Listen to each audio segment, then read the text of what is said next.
my god, Bolu, hi, good evening. Wow, you're the first person here. Wow. Wow.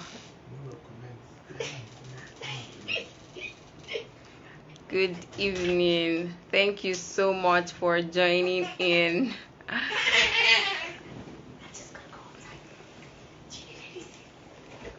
Waiting for more people to join in. Hi, meet this special. I'm guessing that is Bola Day. Hi. Right. We'll do giveaway soon. Thank you guys so much for being the first to join in. I guess other people are waiting till 9 because we're a bit early, right? So we're just gonna wait for more people. Hi, Fastoladi.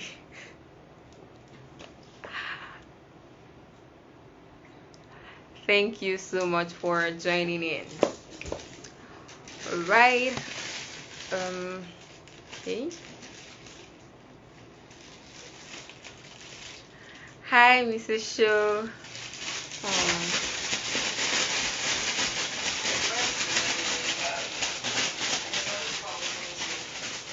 Thank you for joining.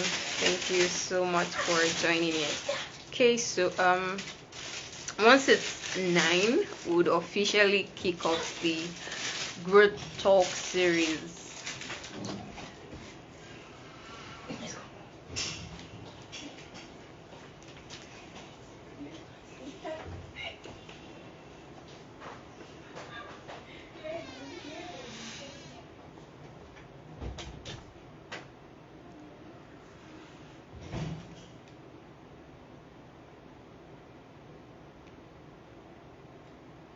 All right, welcome everybody. It's so great to have you here.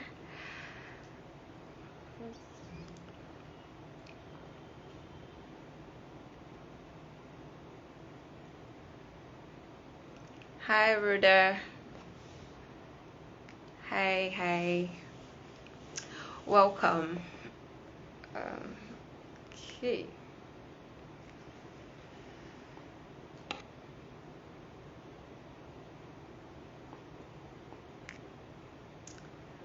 Hi, the Kelsman.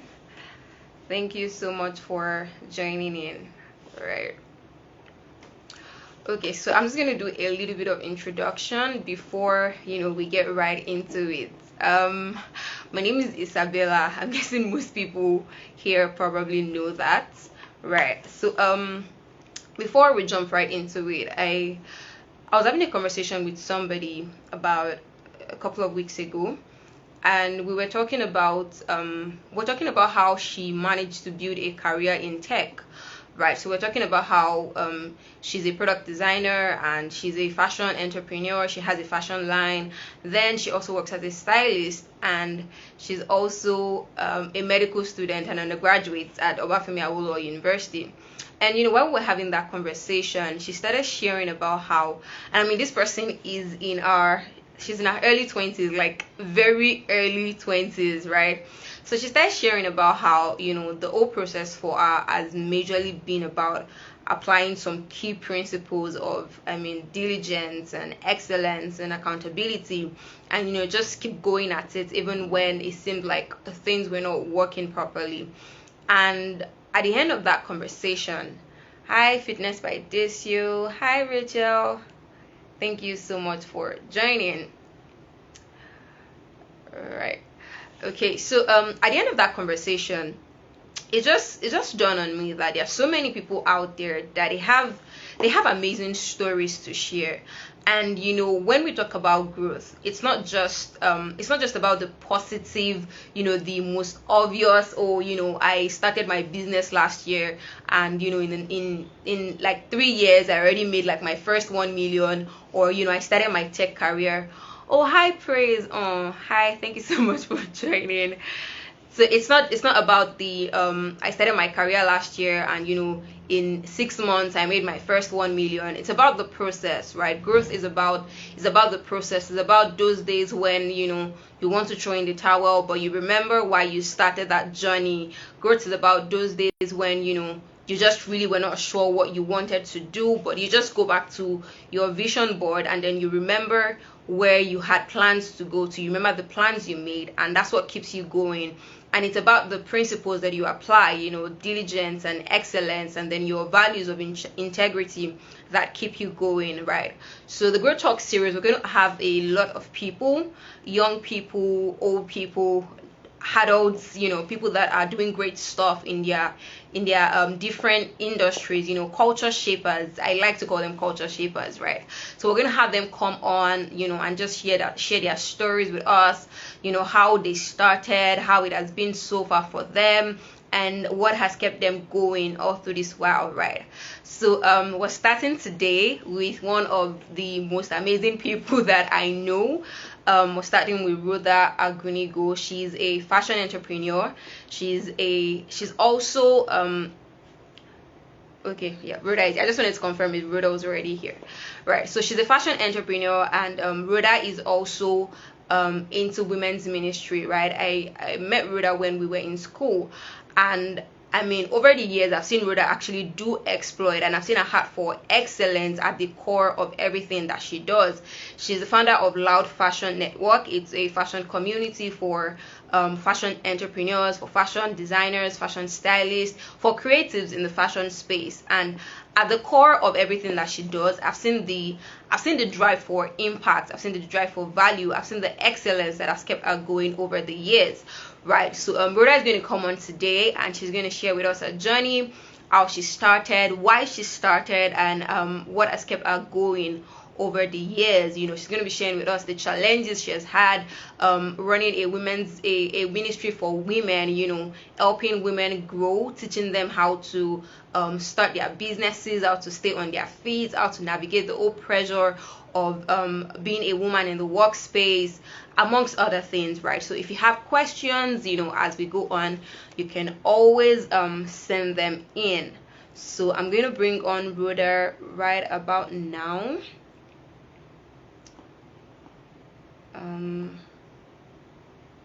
Okay.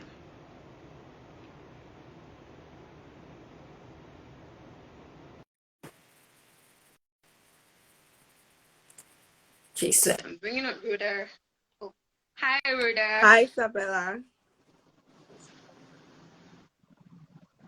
Hi. Can you hear me? Thank you so much for joining. Can you hear me? Okay, yes, I can. All right.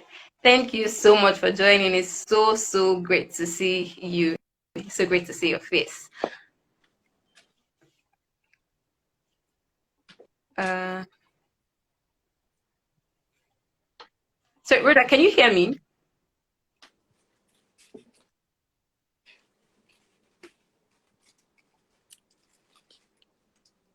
Can you hear me? I Quick can one. barely hear you. Minute. Okay. Can you hear me now? Okay, I can hear you now. Okay, awesome. All right, thank you so much for coming on this journey. I mean, you're the you're the first person on the Good Talk series. You're our paths, you're like our pathfinder. You're like the one opening the show for us, and I'm really looking forward to this conversation with you, right? So, I mean, Thank you before for we having jump right me. into it.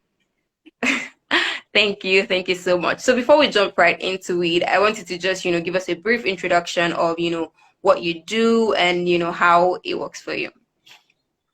Okay, I think you really touched on it already. So for work, I work in the fashion space. I am a consultant and a project manager, and that means that I work hand in hand with fashion businesses, help them achieve their business goals, help them, create businesses that are sustainable, help fashion businesses launch and scale. And then I also manage, fashion projects and fashion events. But my full-time job, my 24/7 job is being the founder of Lhaude. which is an organization that creates opportunities for emerging fashion entrepreneurs. So we run with a community-based model where we have like a digital community for fashion creatives, and we connect them to business resources, mentors, business development, funding, the community system. It's just really like a safe space, for creatives, because I remember when I started, there was nothing like that. So really that's like my Yeah. full-time job. But aside from running Lhaude, I consult, I also manage fashion projects, fashion events. I'm just a fashion girl, you know. Awesome. Yeah, as I mean, that I know firsthand. I've been jammed through that a couple of fashion shows in Yeah. Lagos. Right. So Rhoda, one thing that I mean, one thing that stood out for me about your journey so far is that you started at a very young age. I mean, you started while we were still in school, while most of us were still, we're still oblivious to the fact that there's an after school life that we have to actually start planning for. I mean, most people were not even very sure what it was they wanted to do. They were not even sure if they were going to do something outside the course they studied in school. But at that point, you started Loud Fashion that was more about the value for people and not about the money that you were going to get from it in that sense. So how did it start? Like, where did it come from? Okay, so you were breaking a bit, but if I got what you said, you said that I started young, and you wanted to know like Yeah. why. Okay. So Yes. honestly speaking, I mean, I've thought about it. Even when like I started, it wasn't like I didn't have this idea that it was going to become an organization, or it was going to become this thing, or that it was going to be something that I'll be doing full time. The first time I ever thought about starting Loud was in 2016. And that was because after I'd done pre-degree, Nigerian universities, we went to OAU. There was that long break, and it was a thing of, oh, what do you want to do instead of just staying at home. And I'm like, I've always had interest in fashion. I mean, I used to watch a lot of like Spice TV and video fashion and all of that. So I'm like, oh, let me just go and start a career in fashion design. But when I started that career in fashion design, I was back in school had resumed, and I realized that this thing is not being it was a whole lot more work than I imagined. And then I started to transition into other things. But even as I transitioned into other things, I realized that there was little or no opportunity for, creatives that were starting out like myself. And at that time in OAU, the fashion community it's a lot of people, but it's kind of small. So you kind of almost know everybody, in the community. I could see a lot of like other people that were like me. I mean, we had like models that were signed to few models, and they would leave school, travel to Lagos for fashion shows. And it was the same thing with me. Like I was constantly traveling, shuffling between Ife and Lagos, to intern, to go for opportunities. And even at that, as of 2016, I don't think there was any active fashion community for creatives, or that there was any organization or platform. We just had the big designers, and there was no platform for emerging creatives and all of that. And I remember coming back to Ife, and I was just looking around, and I'm like, there's so many of us here who are like, doing this fashion thing. There's so many of us here who actually need these opportunities. Why don't we come together to, start to create something for ourselves? So Loud really started as a means for creatives to collaborate. So when I started, I didn't know that it was going to be this big thing. I didn't know that it was going to be an organization that would continue. I didn't know that, I was going to run it for so many years. I just thought that, what, there's this problem. How can we come together? How can we do something for ourselves, And really that was how Loud started. Like that was how it started. I had no idea that I was building something for Africa when we started. But we've grown over the years, and as we grow, the vision becomes clearer. We step into the real life, and I see that the problem that I had when I was in Ife is not just an Ife problem. It's a general problem. Creatives across, not just even Africa, across the world, they need resources, they need opportunities, they need funding, they need mentorship, all of these things. And Loud has just continued to fill up that space. So I don't think that answers the question. Yeah, But it yeah. kind of does actually. Yes, it does actually. And I would also say I think that, like, I think I was just opportuned to be young at that time when I saw the problem. Like, it wasn't, honestly, I don't really think that there was any because I don't think there was any. I didn't. In fact, when I left secondary school, I never thought I was going to do fashion. If there's anything that I started like really young, it was media. Like, I mean, I started working in radio stations from when I was in SS1. So like it was media that I actually felt like I'm gonna be a media babe. But with fashion, I feel like it was something that just happened, and I was just opportune to find that problem when I was young, and just also opportune to have the courage to start it at that time. Oh, I mean, that's great. Uh, Sorry, can anyone hear me? I'm not sure if it's my network that is cracking.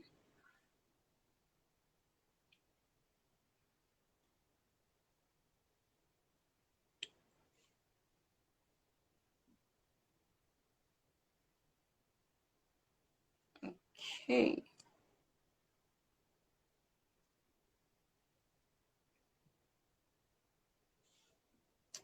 Mm, okay, I think we lost Rhoda for a minute there. Can anyone hear me? Or can anyone see me? You can just like drop your answer in the comment section if you can.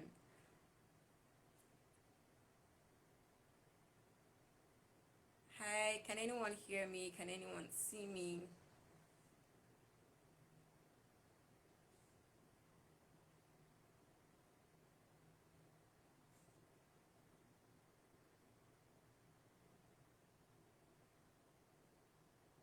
Oh, okay. HQ. All right. So I guess we lost Rhoda for a moment. So while we try to get Rhoda to join back in, okay, I think Rhoda is back. All right. Okay. Am I Hi, back? Rhoda. Hi. We lost you for a minute. Welcome back. I mean, we live in Nigeria. It's the Oh, network. so We know how annoying. it works. We know how it works. So yeah, you were sharing something with us before you went off. Okay, so where did I stop? I know that I was sharing about how Loud started. Yeah, so you were sharing about how media was your first passion, or like the first thing you started when you were quite young. So it wasn't even like you already knew you were going to do fashion from when you were young. It just happened when you saw a need or a Okay, problem that had to be solved. yeah, so that was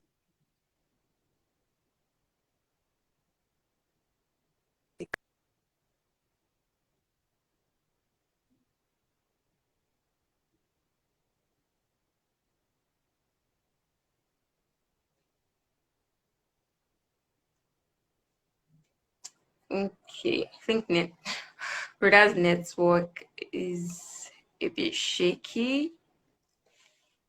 Um,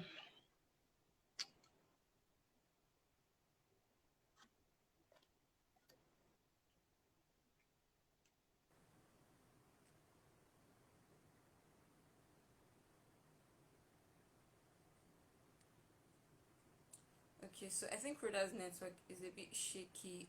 So I'm gonna try to add her back on. Okay, I'm gonna try to add her back on. Yeah, I'm guessing it's. I mean, it's glue. If it's no glue, what that network can be that bad. So, anyways, before Rhoda joins back in or joins back on, sorry about that. Okay. So, I mean, so far, there's one thing that she has said that, I mean, I was going to like take a break to jot that in my book. I don't know if any other person caught onto that, right?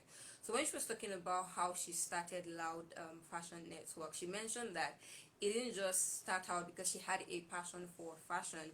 It started because she saw a problem that had to be solved. I mean, she realized that the fashion community in Ife did not have they didn't have a unified body, and whenever they needed anything that had to do with fashion, they had to travel all the way to Lagos.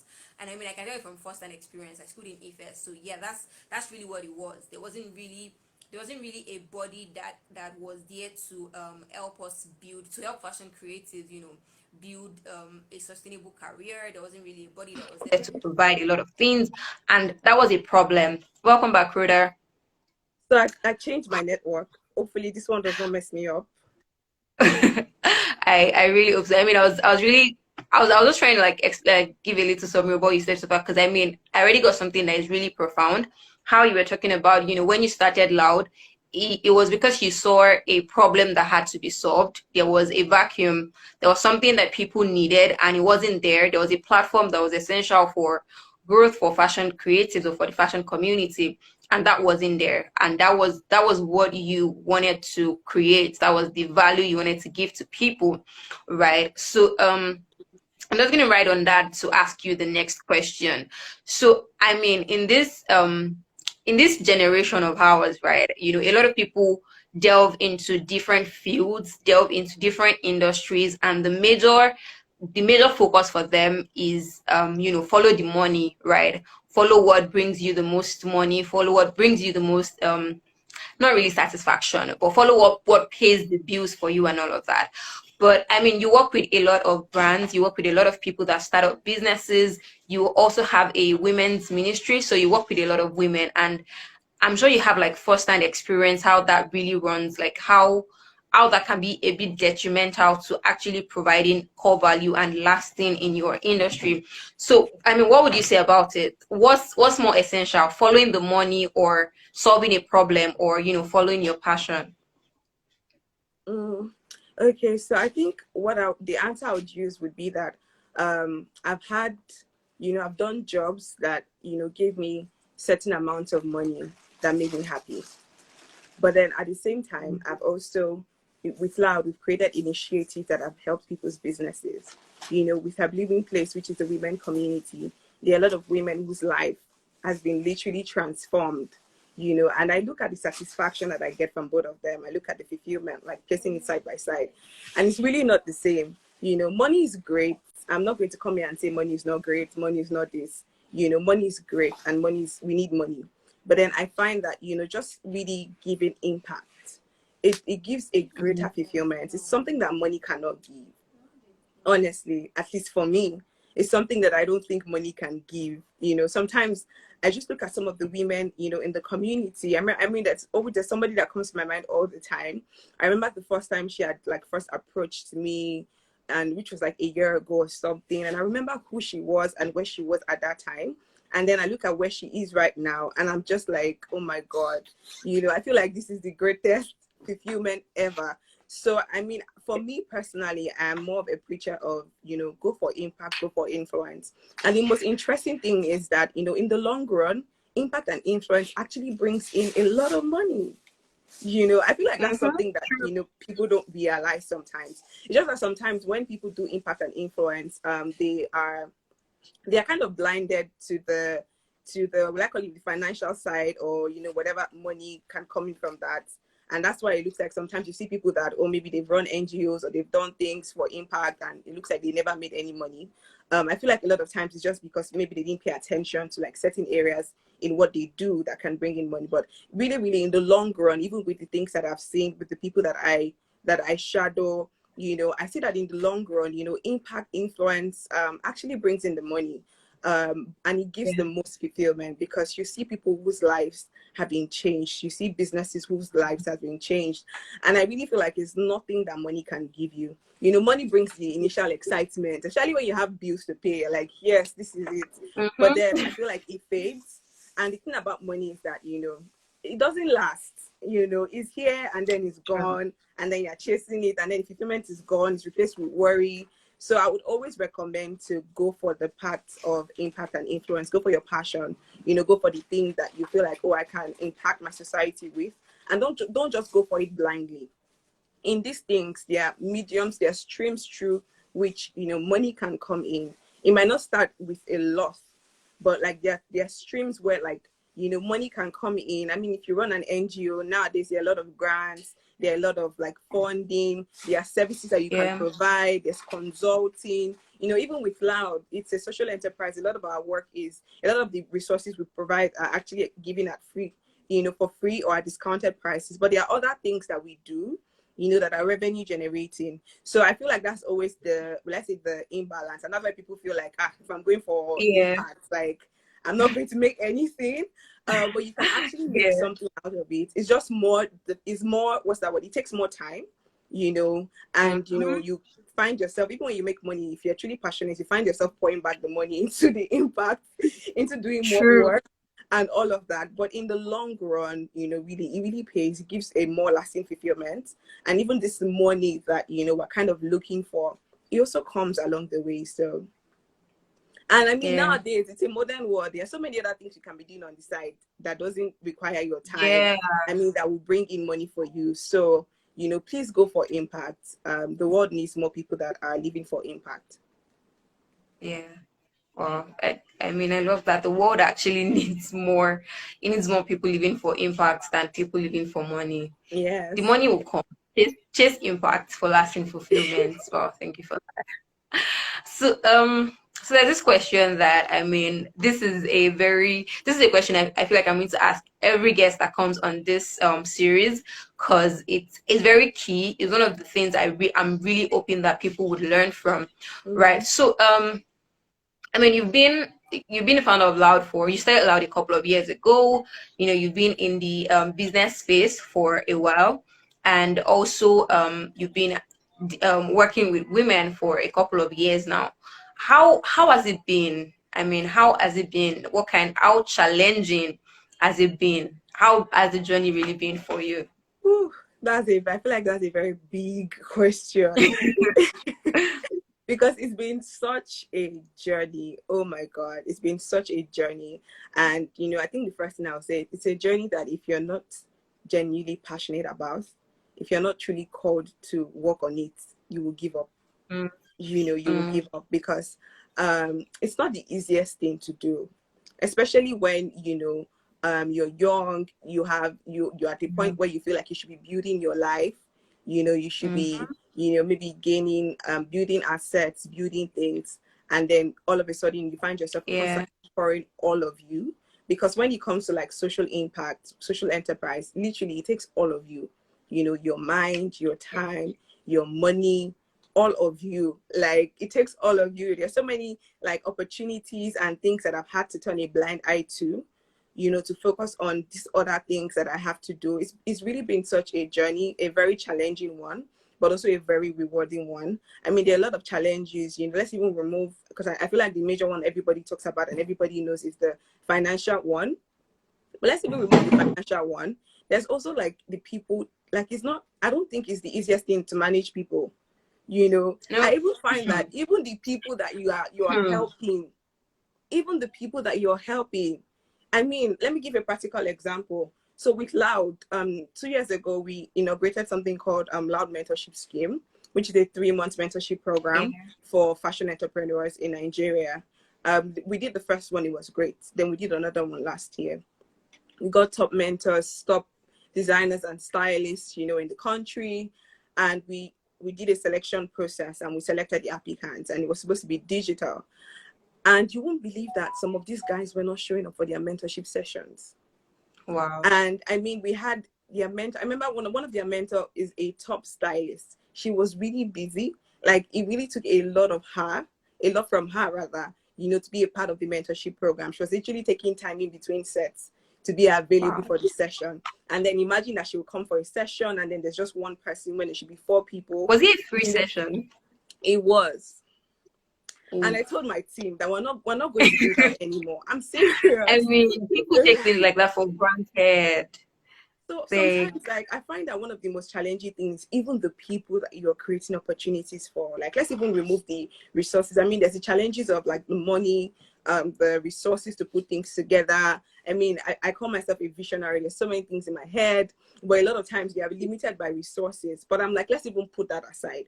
Even the people that you're creating things for, I find out that it's not just a Loud thing. Even with, the women community, for example. I mean, last year we had like a transformational program, a program that helps women build their self-worth and everything. And we had so many people enroll. But then you will see that a lot of people are not as consistent as they should be. A lot of people are not as mm, invested in their growth as they should be. And for me, it just really breaks my heart because I'm like, these things are life-changing things. These things yeah, are things that cost us a lot, and not just even financially. To put it together for you, So I feel like there's that challenge, let's say we're removing the money challenge. It's a challenge of just people, people even really, what's that word? Seeing the amount of work you put to create things for them and matching, giving the needed energy, like just, it can be really annoying, to be honest. It can be really annoying. And I mean, there's the financial challenges. I mean, it does cost a lot to put things together. It costs a lot to create initiatives, to put things together. I mean, with our Blooming Place, we usually have like a yearly outreach where we reach out to beggars, to market women. All of these things, cost a lot. So there's also that part, and where you're just constantly pouring yourself, pour every time I go out and I feel like, oh, I've made money. That's when there's just this project that's there somewhere, And the money is gone and the again. money is, do you get? I think another challenge, I wouldn't really call it a challenge, but it's also the part where you have to get over yourself to be there for people. And it's something that I've had to do over and over and over and over and over, because when you lead people, or when you create things like this, people tend to see you as a superhero in that sense. People tend to see you as a solution provider, or somebody that you can run to, be it. And I find it both in the space of like women and even in the fashion space. And it's a good thing. But then like sometimes you're a human being, you're down, sometimes Yeah. you're having life You also need situations. comfort. Yes, sometimes you have things happening, you have family things, you have things to put together. But you have to constantly just get yourself up, to be there for people. And I don't know, sometimes it's challenging, to be honest. Sometimes I've had to find strength from somewhere, even when I feel like, oh, I'm so weak, I'm so down, I don't think I can do this or do anything. But I've had to like find strength from within to just either show up for the women, or show up for the fashion community, or just show up, generally. I would say that's another challenge that, that comes up sometimes. In terms of Lhaude, the challenge we've had is in terms of access, because we are not really operating from grassroots. So we're like in between. We're connecting the top chain and the bottom chain. And, sometimes it's just that problem of access to the right opportunities, access to the people that can actually make things happen for the grassroots entrepreneurs. So there's that problem of access. And you know how the fashion industry can be sometimes, where Yeah. it's about who you know, Who you who knows know. you. Sometimes, a lot of times I find out that it's not necessarily about what you've done. It's not necessarily about Yeah. how hardworking you are. Most times it's more about who you know. So there's been that challenge of access. But I found out that in the couple of years, since we've been growing, since even me myself have been building my personal career in the industry, the access problem has kind of reduced. But yeah, I'll say those are it. So there's the financial one, there's the people challenge, there's access, and there's just that place of carrying people's burdens, even when you have your own burden to carry. Yeah. Wow. Wow. Thank you. Thank you so much for sharing. I'm sure some people, if not all, can actually relate. Rhoda, I'm not sure I'm if here. we lost you. Oh, No, I'm okay. actually here. All right. So I feel like one thing that I would really want you to share, one thing I really want you to talk to us about is, what has kept you going over the years, Mm, because so recently I was in a meeting where somebody was sharing about how, growth is not just, it's not just, you don't arrive at growth, I mean, I'm a Christian, so I'm just going to put it out there. I mean, Jesus Christ is like my overall role model in these things. He didn't just yeah. arrive at growth, He didn't just arrive at becoming the risen son or becoming the Messiah. There was a process. Oh, somebody really special to me just joined. Aw. Hello, Ma. Okay, so it didn't just become, right, he had to grow. I mean, he spent the first 30 years in his parents house, becoming a Yeah. carpenter, and then when that was done, he went in the wilderness. He had the whole period where he was fasting and praying, and then there was the 3 years of his journey when he actually started performing signs and wonders before there was the death and resurrection. But yeah, his life was a process, his growth was a process, right? So I mean, your journey so far has been the whole process of growth. I like to say it that way. It has been the whole process of growth for you, from when you started to the challenges you faced and to this point in your growth journey that you're in, right? But what are the values that, has kept you so far? Because I realized that a lot of times, so there's this favorite quote of mine. It's something from Shakespeare. It says, "To thy very own self be true." Right. And I believe that at the end of the day, we have to be true with ourselves. We have to tell ourselves the truth, right? There are some core values, there are some core things, it doesn't just happen overnight, right? We don't just become, but there are some key elements that actually help us and guide us through this journey, right? For some people, it's something some people will tell you that, oh, these are certain routines or these are certain things that I do and it has helped me get to this place. So what has it been for you? What are those core values, those core elements that you don't joke with them? I know some of these things, right? But I want you to share with the house, right? Okay. I would say the first thing is just having that mindset that everything I do is affecting another person, and it's the same thing that I always say to my team, like even the tiniest thing you do, like I always say to them, even with just a caption that you post on social media, it's Yeah. affecting somebody else, it's saying something to somebody else. So I think that's the first thing. I have that mindset that everything that I do, it's not about me, it's not just about me. There's somebody else that this thing is going to affect, or somebody's business or somebody's life, or it's beyond me. Basically, I think that's the first mindset that has really helped me, because naturally human beings, we can be naturally selfish. We Yeah. naturally just want to lean into ourselves. And so I just find out that having that mindset, getting out of myself, that's what I call it. Just always getting out of myself, remembering that, oh, if I'm not doing this, somebody's going to be affected by this. That's the first thing. And I think another thing is consistency. Yeah. I think that I know that I'm a consistent person. And Yep. consistency is one thing that has really helped me over the years. Just knowing that, okay, you know what, if this is what I'm dedicated to doing, and I've not gotten, a superior call, or, God has not told me to drop it, I'm going to be consistent with it. I'm going to make sure that every single day I'm waking up, to do something, in relation to this thing. So be it with Lhaude, now we recently moved. So all the years we've been working in a very remote system, but we recently moved into an hybrid system. And I realized that Congratulations on that. thank you. I realized that even as the CEO in comma, sometimes I don't want to go to any office. Like, sometimes I just want to lie down on my bed. But there's just that thing. I'm like, Rhoda, it's not about how you feel. You have to be consistent. So I think consistency is a thing for me, that has also helped me. And not just even consistency in terms of like my work, like showing up every day. Even Can you see me? Yes, I can. Okay. Yes. Okay. So even consistency in the quality of work and quality of lifestyle that I live, there's some things that I always make sure that I try to be consistent with, which is number one is excellence. Whether I'm working for myself or I'm working for somebody, I always just try to make sure that I'm always giving my best. And I've seen that like open doors for me. I have a mentor. She's always referring me to everybody. Like even for things Wow. that I don't do, things that are not like the weirdest thing. Everybody, I had like people just call me randomly, like, oh, this person gave me your number. I need this. And I'm just like, oh, great, but I don't offer this service. But she's always referring me to people. And that's because she knows that, with anything that she gives me to do, there's always that bit of me wanting to do it well. Like I always want to do Yeah. things like well, like I always want to put in my best and be excellent with my work. I mean, it doesn't always work out perfectly.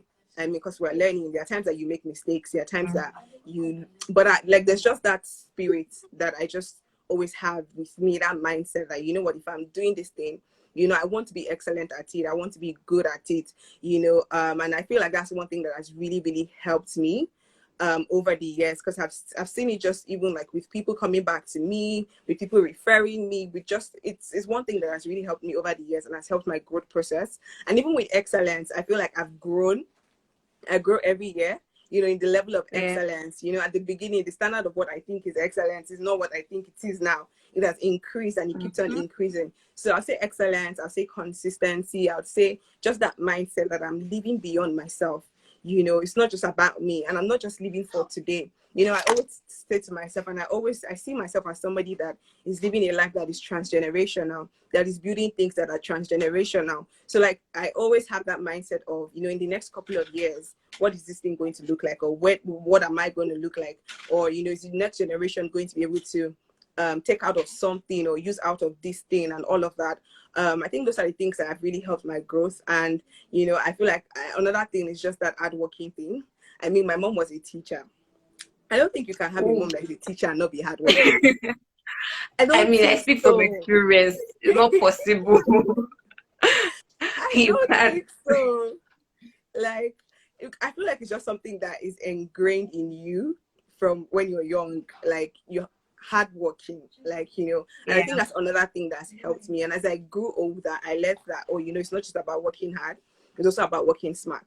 And like in just bringing Yeah. the two together, making sure being smart and also working hard, I've really seen it like really help my growth over the years. So I think those are the major things that I would highlight. I mean, there's a little bit of every other thing, but like those are the major things that have worked for me. So I think that hard working, I'll just put comma, being diligent, with something, in a sense that like if somebody gives me something to do, if I can't do it, then I'll say that I can't do it. But if I'm going to take it Mm. on, then I have to do it well. I have to be diligent with it. I think one of the worst things that I don't want to ever hear somebody say that, oh, I gave her this thing to do, and she was, I don't even know, she was She lackadaisical didn't about do it. well. Yes. So those are the major things. Wow, amazing. Thank you. Thank you so much for sharing. I think Thank that's you. something that most especially people in our generation need to hear because people don't really want to put in the hard work anymore. Mm-hmm. And I was sharing with someone that that's why a lot of people fall for this a lot of people fall for scams and this, get rich quick scams because people just want to wake up tomorrow morning and have like Mm-hmm. $1 billion in their accounts without putting in the hard work. People don't Yeah. want to go to work. They just want to wake up and have mad money. Like they don't even want to know where the money is coming from or anything. People don't value hard work. People don't value excellence anymore. And it's impossible for you to dine with kings if you're not Yeah. excellent. Even if you start dining with kings, it will show. You It'll be probably short get lived. pushed off the table or something if you Yeah. can't maintain that standard of excellence and hard work. And I mean, it would tell in your work. It would tell in. I mean, you mentioned how your mentor constantly refers you. Nobody would refer someone slothful in their business when they know they can't bank on them. And Yes. everybody wants to build a lasting business or a lasting. Everybody wants to build lasting impact. So they need people on their teams that can actually push that value even when they're not there, right? So like I mean that's something that our generation really, really needs to learn. Mm-hmm. Right. So Yeah. I want you to just touch on the importance of the value of community, right? The value of collaborations. I mean, I know Loud is big on collaboration and networking. So I just wanted Yeah. to touch on the value of that in actually helping people become better versions of themselves. Okay. Okay. I think, I mean, speaking about that, I will even start with saying that, initially I don't think I was very much of a community person or a collaborative person. And when I look back, I'm always like, if I could go back to school, that's one thing I would change. Even though in school lab started and we were doing collaborations and all of that, but in terms of like me as a person, I realized that it took a while for me to catch on to like Mm. community and collaboration, because naturally I can be a very reserved and in my space kind of person, and sometimes it's just hard to grow out of it. But like in recent years, I've come to a place where I realize that I'm able to do more with people, and I've actually been able to do more with people.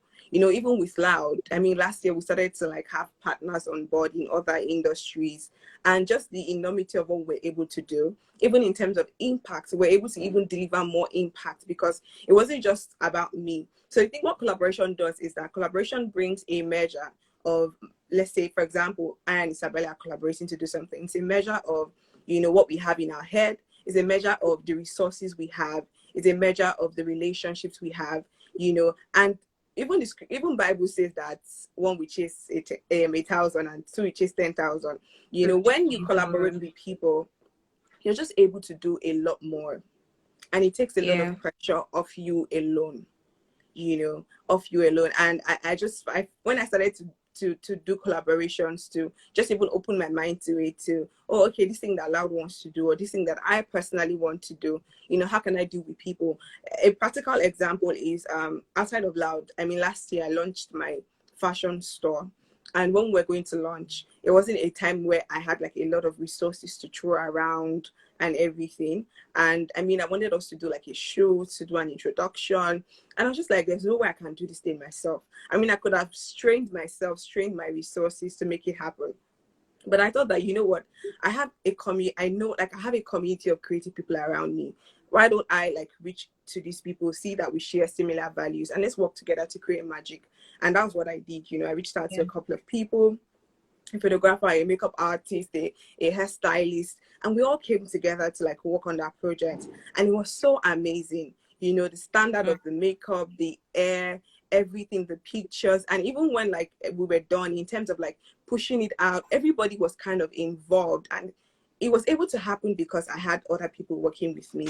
I look back and I'm like, if I tried to do it by myself alone, it's possible that I would have not launched when we launched, and like the strain would have been so much more on me. So that's the thing about collaboration. It's just about finding people who have similar values as you, people who are equally interested in this idea or this thing that you have, this thing that you want to make happen. Working with them, collaborating with them to make it happen. And when you collaborate with people, it's a measure of your resources, it's a measure of every single thing, and it becomes easier. I think that's the thing I find about collaboration. And I'm just like, why don't we collaborate more? Like, it becomes I easier. mean, It's not like we want to do a yes, lazy work, actually. but it really becomes easier. And I also feel like there's a fun part about collaboration, because you meet people that are thinking the same thing like you, and like you're just so excited, like you're excited at the things that you guys can create together. And one thing that I did find is that, the biggest things that have ever happened, the biggest things that have ever happened, the biggest.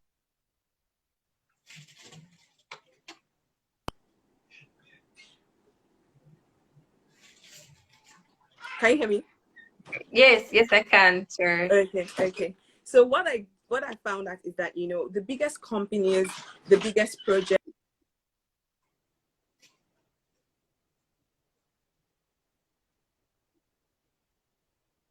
if you are doing it by yourself, if you really want to do big things, you have to do it with people. Yes. So I think that's it. And for beyond your work,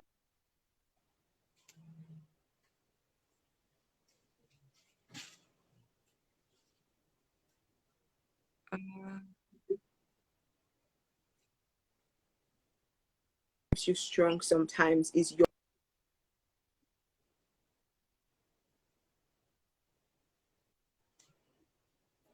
Rhoda, I think your network is breaking. own. And I couldn't even pray for myself, but it's my Okay. community of. Can you hear me, Isabella? Yes, you're back, but I think your network is breaking. Oh Okay, my I think you're God. back now. Okay. Am I good now? Yes, you are.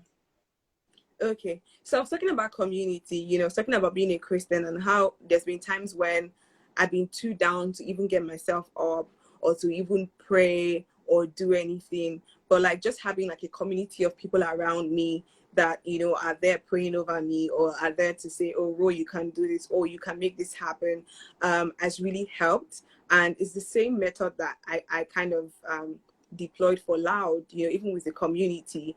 In our community, it's a community where beyond the work, there's just a support system, a support system of people that can actually help you and support you even in down times. So I think community and collaborations are very like important things that you need to work with. I don't believe that you can do big things alone. You can only do big things with people, to be honest. Okay. Wow. Thank you. Thank you. That was really profound. I mean, that was really, really profound. Right. Okay, so we're gonna wrap up in a couple of minutes. my alarm just went off, and I think we've even gone past our time. But then, I mean, it's allowed, right? So, Okay. so one last thing, before we wrap up.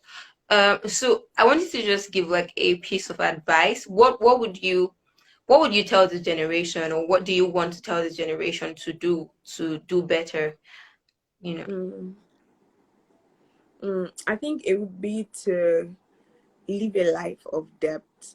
I think one of the biggest problem that I find with this generation is that there's a lot of like shallow living. um Mm-hmm. a lot of people just live like there's no they are not rooted. A lot of people are not rooted. They're Yeah. not No. rooted in their values, they're not rooted in their beliefs, they're not rooted in their life's agenda. It's just a lot of like shallowness, and that's why for some reason in this generation it's so easy for us to get tossed to and fro. Something comes up and everybody's riding with it, and then it just dies, and then another thing comes, and then there's just different like beliefs, different thought systems, different things, and it's just like there's no depth. There's Mm, no depth. It's just a lot of like shallow living, shallow mindset, shallow approach to life. And I even feel like it even translates even in the workplace. I feel like this, I mean, a lot of, from just studies that I've been reading, a lot of employees have been complaining about people just doing work anyhow. The rate at which people leave work now is so much more than it used to be. Like for the yeah. tiniest reasons, people are willing to leave work. And I Move feel like it out. just goes back to that thing of not having depth, not being rooted, in a system, in a value. And I really feel like it's something that in this generation we need to pay attention to. We need to be rooted. We need to have deep values that will live our lives according to. We need to have like agendas that we are aligned to, things that we are aligned to, things that the core of our life is aligned to. And we know that we Yeah. are rooted in this thing, and we're not just shaken by anything that is thrown at us, or anything that somebody tweets, or that somebody Yeah. says, or that somebody introduces. And it really, I feel like it really translates into a lot of things we see. I mean, this generation, a lot of things that we just laugh about, a lot of things that we make jokes about, a lot of things that we just talk about anyhow. And really, really, really, I feel like the problem is depth. A lot Yeah. of people in this generation are lacking that depth. And it's something that we really, really need. Just that really sense of rootedness, of just being committed to something, being Mm, rooted in something, being yeah. rooted in a belief system. I mean, even for Christians, I don't think there's ever been and this is not to shade anybody or anything, but like even for Christians, there are a lot of Christians that are not even rooted. I mean, we call ourselves Yeah. Christians, and there are beliefs that we live by, but like a lot of people are not even rooted to these beliefs. We just live life anyhow. And I mean, everything is not cruise, everything is not a vibe. I feel like there's so much more to life, and we have to live Yeah. meaningful lives that are deeply rooted and committed to something.